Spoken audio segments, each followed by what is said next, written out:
Hello Team Chatters and welcome back to another video. I wrote it, I recorded it, and I thought about it. So in my last video of top 10 underrated games, the prequel to this video, I didn't really define what underrated was in the conventional sense because I was more saying less underrated and more just underground, not known about. People just don't know these games exist. And I realized that the title was a bit of a misnomer. Now, due to the fact that I just called it out, you may be thinking that this video is going to be all about the popular games that were in fact underrated or not received very well at the time. But you'd be wrong. Yeah, I'm just acknowledging that the term I use, underrated, may not really be true because they are perfectly rated to the people who have played these games and have enjoyed them. And I'm just going to keep using it anyway because this is the sequel and I have to keep the same title as the previous video. So, there you go. Oh yeah, and if this is the first time you've seen one of my videos, hi, I'm GameKid. Yeah, that is how you pronounce that. I'm a terrible YouTuber who doesn't know how to make good videos, and so all I know how to do is the stuff that has already worked okay.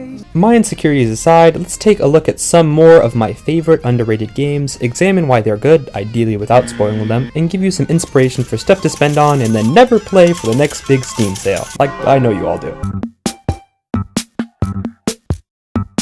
Okay, so I know I just talked about the next big Steam sale, but what I'm about to say right now is going to completely contradict that, so I'm just going to start off with this game and get that part out of the way. Welcome to Nintendo Land, an underselling game on a widely underselling console. Well, actually, Nintendo Land was the 4th best-selling game on the Wii U, but even then, it only sold 4 million copies at the peak of its popularity, which, looking at other consoles at the time, it's not the greatest. You see, Nintendo Land was a 4-person party game heavily based upon Mii's and even more heavily based upon the use of the Wii U gamepad. Thus, even if it was more popular in terms of Wii U exclusive games, it's unlikely to get a Switch port because a lot of the game would just have to be straight up reworked. But it had some crazy cool ideas. First of all, you had a big hub world where all the Mii's hung out, where you could play a variety of games all based on Nintendo properties, which was the main thing of the game.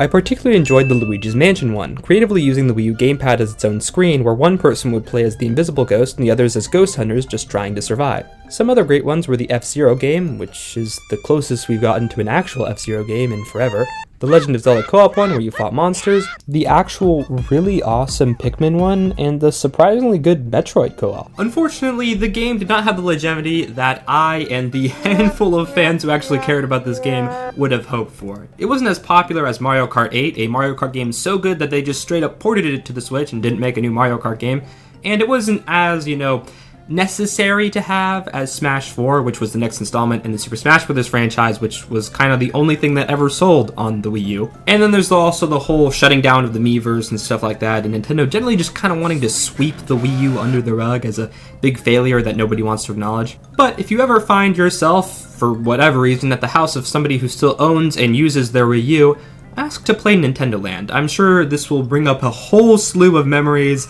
and hopes and dreams that all crashed and burned to the ground when nobody actually bought this game and the console did horribly because the advertising was terrible and it was generally just kind of a mid-console. I'm sure it will break up the monotony of just switching between Mario Kart 8 and Smash 4 for them, so there's that.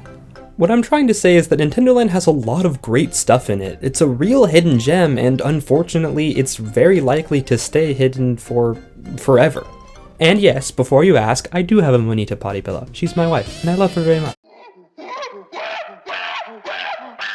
Okay, so I'm also trying to get this one out of the way because it contradicts the whole Steam Summer Sale joke I made before Nintendo Land, but I promise this game is way more accessible than the freaking Wii U game, okay? And that game would be Emily Short's interactive fiction classic, Counterfeit Monkey. Set in Anglophone Atlantis, a society where scientists have discovered that English language, grammar, syntax, and general linguistics makes up for the basis of all of reality, Atlantis has become the prime place to study linguistic manipulation. It's all about designing letter inserters, or word synthesizers, or diminutive affixers, stuff that actually manipulate the base grammar of an object and thus manipulates what that object is. However, the government of Atlantis is very oppressive and very controlling of this technology. Even something as simple as the letter remover, your primary tool, could turn something like wheels into heels, or boars into oars, or even a fleet of ships into just a single hip. You, as the protagonist, are part of a group of criminals trying to both extract a promising young mind and yourself and get the hell off of the island so that you can live the life of your dreams, being very rich and doing other things that criminals do. Now, as the viewer of this video, you may be wondering what the game actually looks like, and well, it's not very conducive to showing interesting background footage. You see, Counterfeit Monkey is what's known online as an interactive fiction game, or simply interactive fiction, IF, a game that's played entirely through reading and writing text, forcing you to actually learn how to have an imagination and read. You might have heard of the old classic Infocom games. Infocom was a company that made interactive fiction games, stuff like Zork or Hollywood Hijinks, and they even made a interactive fiction adaptation of The Hitchhiker's Guide to the Galaxy, which is kind of weird. And Emily Short is a modern interactive fiction developer who makes games that I would argue are a lot better than the classic ones, at least a lot more forgiving. Anyway, while the game may be visually uninteresting due to the fact that it's literally just like reading a book, it makes up for it by being absolutely free, first of all, having a lot of good puzzles, and really just fun world building. And I'll even put a link for it in the description. See, I'm like a big fancy YouTuber now. I'm putting links in the description and stuff like that. Isn't that cool, right?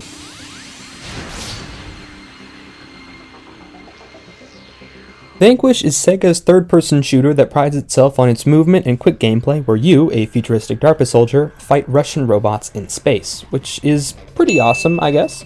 While the gunplay itself is rather basic, the game compensates for this by having a wide variety of types of guns, this awesome power slide which is super fun, and the ability to briefly go in and out of bullet time. The idea is the game gives you this feeling of being this uncatchable super soldier who sprints and slides through enemy lines, gunning robots down before they can react and returning back behind cover. The story, in my opinion, is pretty simplistic and just enough to be like, yeah, okay, there's a story. It's also a bit goofy, but not super goofy to the point where I think it's really awesome. And I would say it is by far the worst part of the game, but is by no means horrible. Just kind of bland. I'm a little surprised this game is as unpopular as it is, considering I only heard about it from a friend who had played the game and from literally nowhere else. But it's pretty fun, and it's by Sega, a pretty big company. First and foremost, Vanquish is a pretty solid third-person shooter if you're just in the mood to slide around and shoot at some robots and blow some stuff up. The only thing I really dock it for are the cutscenes, which seem kind of flat and uninteresting. A lot of the dialogue just feels kind of like awkward to me, or just kind of cluttered or weird, or it doesn't feel natural and doesn't feel fun. Like if you take a look at freaking Metal Gear Rising's cutscenes, which are cinematic masterpieces, this game feels a lot worse. Just be me, but anytime I was not in direct control of my character, I was just kind of staring at the screen with a blank expression, wondering when things were going to change so I could finally slide around and shoot some more robots. Although maybe that's just the brain rot setting in from years of scrolling Instagram Reels and TikTok.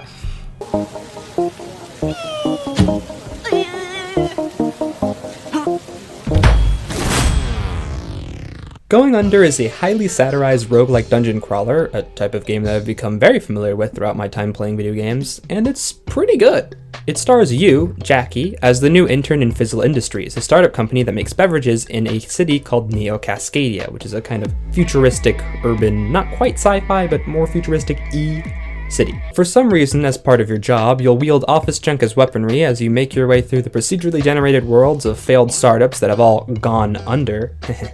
Get it? They said the title. And thus have become these strange dungeons under your property.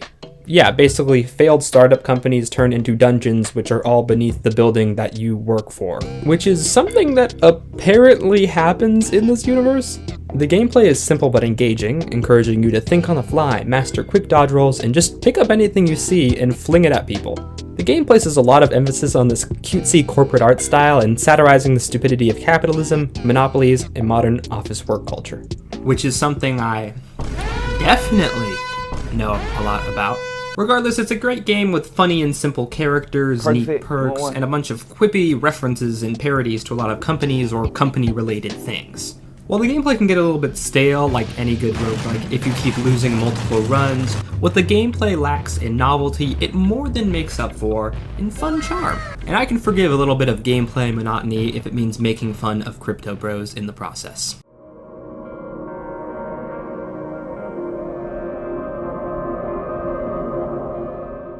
Milk Inside a Bag of Milk and Milk Outside a Bag of Milk, which are both the original game and the sequel, which I've grouped together jointly for this section, are games that I wasn't sure I wanted to be on this list. After all, they are hardly games at all, and more importantly, they're not really for everyone. Hell, I wouldn't even say these games are for anyone like me or like the audience that watches this kind of video. Also, both of the games are kinda hard to show footage of without giving the whole thing away, considering that Milk Inside, the original game, takes less than half an hour to complete, so I had my reservations about even mentioning it on this list. But when my Steam review got a bunch of people saying it was helpful in the only Steam review that I actually bothered to take seriously, I decided that I wanted to include it in a YouTube video, no matter how logistically weird it was. So, somewhat uninspired, and feel free to call me a loser down in the comments, I'm mostly just gonna read from my actual Steam review of the game. Like, I'm basically gonna read it verbatim with a couple things added in, so it's spiced up for YouTube. Although the review will actually be a little bit abridged from the text of the review because it's kind of long and also it contains some spoilers. So let's get started with this review reading. First I thought, I can fix her, but then I realized she's literally me. Oh wait, no, that's not my review for the next game. This is the review for the first game, and I was still writing my meme reviews. Okay, serious this time. This is a very, very weird game to try and leave a review for. Sparing my usual comedic bits in this review, Milk Outside a Bag of Milk Outside a Bag of Milk is the most important video game of all time, to a very specific kind of person. It is beautifully crafted, a masterful look into the mind of someone very much disturbed and in need of serious help. I do not see the Outside's predecessor of this game, this meaning the original game which I did leave the meme review for, to be an incomplete proof of concept experience. Instead, I believe it to be a perfectly complete experience that dictates a single idea perfectly. This game, however, goes way deeper and more abstract, taking everything to a whole new level. Overall, the description of, quote, psychedelic narrative full of pyramidal verbal constructions, end quote, in the game's features section perfectly describes it. It's just that. As does the whopping 3+ hour oppressive and viscous soundtrack that is double my playtime for the game. Even though this feels really pretentious to say, and I can see a lot of people think this game is just weird for the sake of being weird or abstract for the sake of being abstract, if you don't like the game, you probably aren't the target audience. And yeah, maybe it's a bit pricey for the playtime, but it goes on sale for less than $1, which I feel like all of you at least have $1. Like, if you don't, you shouldn't be watching this video. You should be going on doing something else with your life, probably.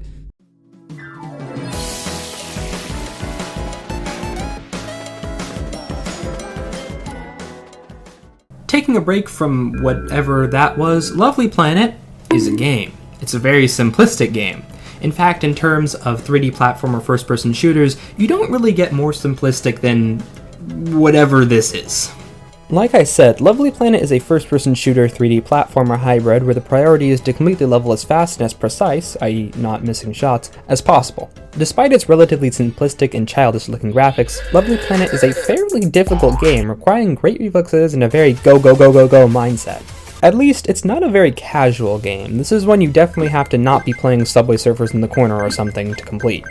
While the aforementioned childish graphics can make it feel extra frustrating, like why the hell am I losing in a game where enemies literally look like this, it also makes it feel more rewarding that you beat the stupid square people and won the game. Again, this game is deceptively difficult, especially for going to 3-star all the levels, which that requires speed and accuracy both at the same time, meaning that you have to go fast, and you also can't just spray down everything you see, considering you have to actually land 100% of your shots. It's a game that highly prioritizes you just drilling levels over and over again until you find that one route and have just trained your reflexes just enough so that you can scrape by and barely catch that 3-star margin. In terms of stuff like story, I'm pretty sure it's non-existent. I may have missed something here and there, but I kind of doubt it. But the music is very good. I had actually listened to a bit of the Lovely Planet music unknowingly before playing the game, and although there's only like a couple tracks in total, and they do get looped a lot, which is kind of annoying, they are all really good.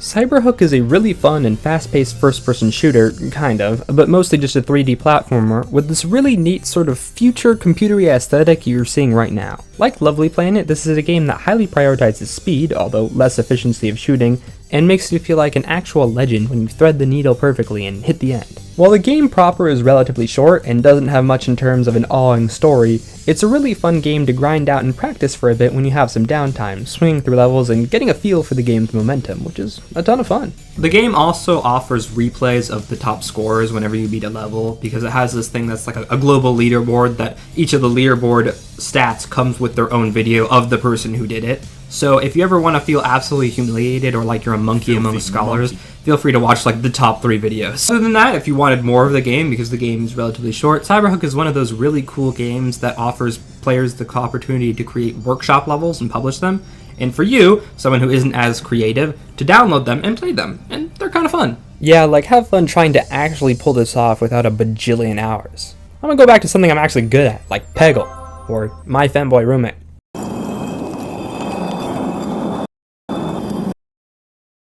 Okay, so Slay the Spire Downfall is not technically a game. It's actually technically a really big fan expansion or mod for the game of Slay the Spire. But it's really good. It offers like a ton of content, and it's really awesome, and I love it so much because the modding scene of Slay the Spire is actually like really popping. Like I would almost compare it to the Skyrim scene. And also there's apparently a lot of Toho fans. I'm not really sure what the overlap of that is, but yeah. So yes, while this may not be actually a game, Downfall adds much content that if you have the base game, you can download it as its own separate game for free on Steam.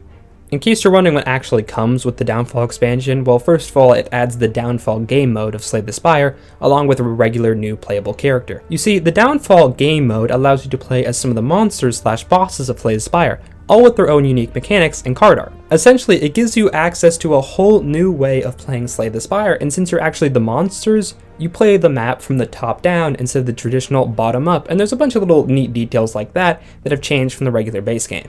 But unless you've played Slay the Spire and seen all the mods for it, it's kind of hard to imagine how absolutely insane this is. But trust me, this is friggin' awesome. I mean, it adds just like so much cool stuff, and it's unbelievable that I get this all for free. If you're a fan of Slay the Spire and wanted something new, big, and most importantly, free, like I said before, to play around with, there's no reason not to get this. And if you're not into Slay the Spire, well, it actually takes a really big brain to understand, so I don't blame you.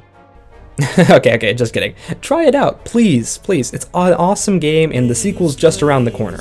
But that's a whole nother thing. Just look up some gameplay of it, and if it sounds fun, download Slay the Spire, and then consider downloading Downfall somewhere down the line.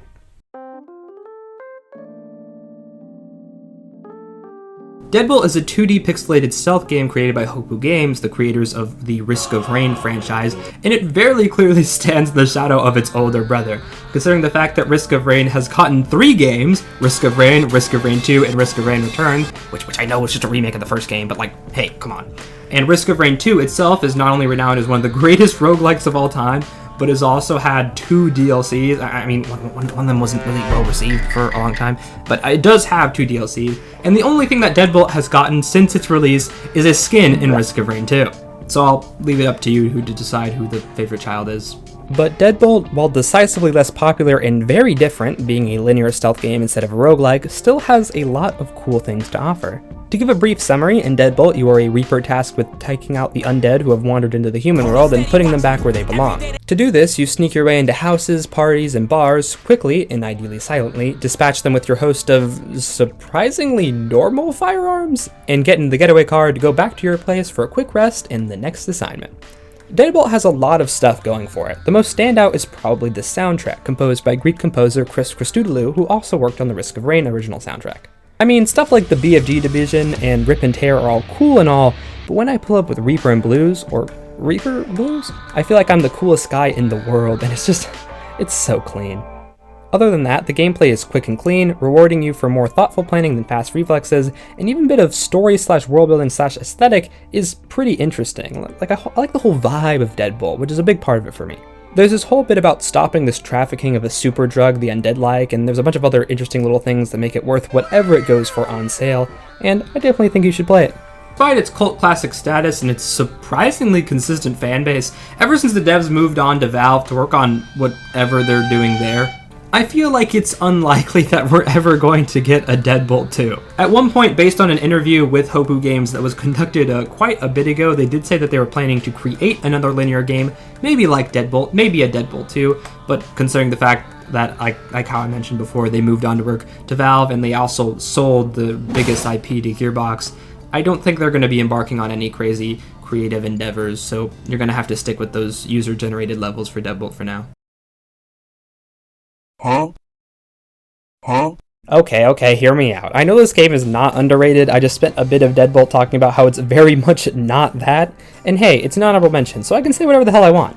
But I think a thing that a lot of people underrate is the Risk of Rain modding scene. And yes, okay, I know that's not the actual game, but listen to me and where I'm going with this. First of all, modded Simulacra. Simulacra is a waves-based game that came as part of the first official DLC of the game. However, ask your average Risk of Rain 2 player, and they might not even have heard about it, let alone played it. But with the Starstorm Editions mods, this game mode has actually turned into something that's beatable and offers a reward in the form of a new skin for players who beat the game with a different character each time. I do find it very fun and pretty cool to have a waves-based game mode in Risk of Rain like Simulacra, but I would not have played it if not for the modding scene of this game because vanilla Simulacra is kinda boring. Then there's also the Starstorm 2 mod, which functions as basically an entirely new fan-made DLC, modded characters like Ravager, Hunk, or Miner, and Enforcer, and then there are even some modded maps, although I wish there were more. The modding scene of Risk of Rain 2 really breathed a lot of life into the game for me, and I think if I had not ran into these Risk of Rain mods, then I probably wouldn't have fallen in love with this game as much as I have. But don't get me wrong, the base game is still amazing, and I wouldn't discourage you from playing it vanilla your whole life.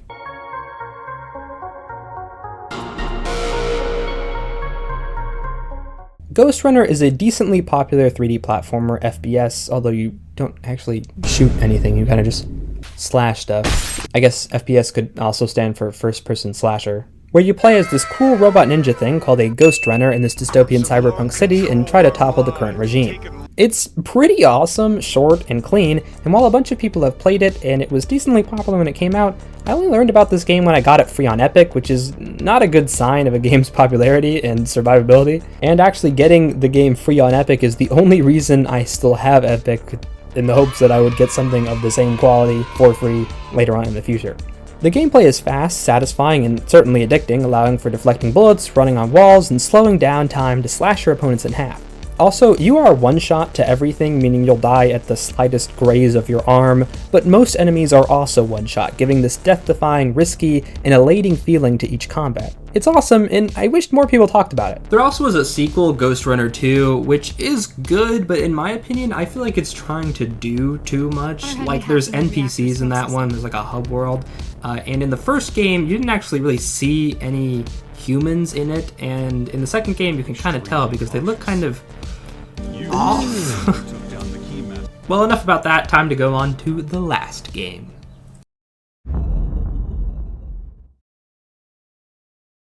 Well, figures that since I ended the last top 10 underrated games I made with Supergiant Games' first game, that game being Bastion, the game, it figures that I would end this list off with their second ever release, Transistor. Now, if you liked Bastion, particularly if you liked the art direction and the whole talking narrator, silent protagonist vibe of Bastion, you'll love Transistor. The only thing polarizing about Transistor is its gameplay. You see, you battle these robot things using abilities placed in your 4 ability slots, passive slots, and upgrade slots. Pretty cool, because you can kind of shovel them all around and create these really interesting combinations. But it's not just all running around and pressing cooldowns. No, the big major mechanic is this idea of the turn, or turn opening parentheses, closing parentheses.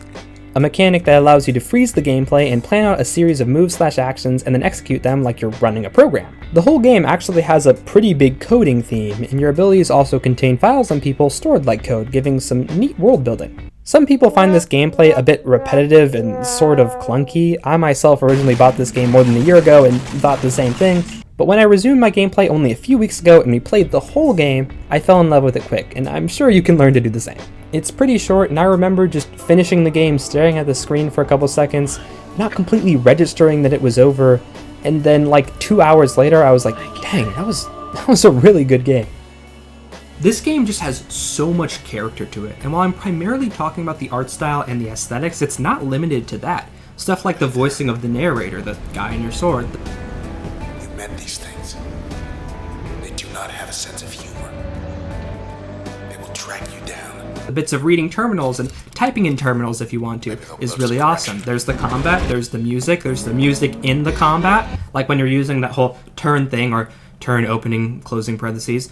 You have this unique melody that Red, the character you play as, hums while you're paused, while you're in this like weird nebulous area. Also, speaking of music and humming, throughout the game, you can press a button on your controller or keyboard, wherever you're using to play the game, and have Red hum the melody to whatever track of the OST is playing in the background, and it will change depending on what track that is. This is so cool, and yet it has like literally no purpose in the actual gameplay of Transistor, but it's really awesome, okay? You can also do this like flip thing with your sword. It's this little like a flourish, I think is what it's called. So yeah, the music in general, just sort of the style of it is awesome.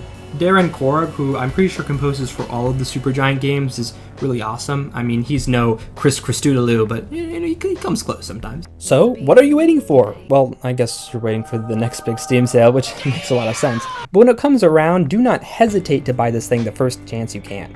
Actually, I think I'd prefer that you played Bastion first, but if Transistor seems cooler, go for it. I doubt you will regret it. And so here we come to the end of another one of my videos. Did you like it? Did you find anything to add to your wish list? Did you laugh? Are you even alive? Do you have a soul? What are you even doing here? You should be doing something more productive. Anyway, I hope you got something out of this video, whether it was information or entertainment, or a mix of the two. I am hesitant to use the phrase edutainment, but I guess you could use that. Well, I actually have to start locking in, so I don't really have time for an extended outro this time. And plus, most people don't even like it. In fact, looking at the viewer retention, this is the point where even most of my hardcore fans start to click off the video because they just see, the timestamp of the video and they're like, oh, this guy's just kind of yapping, and so I'm going to click off right now.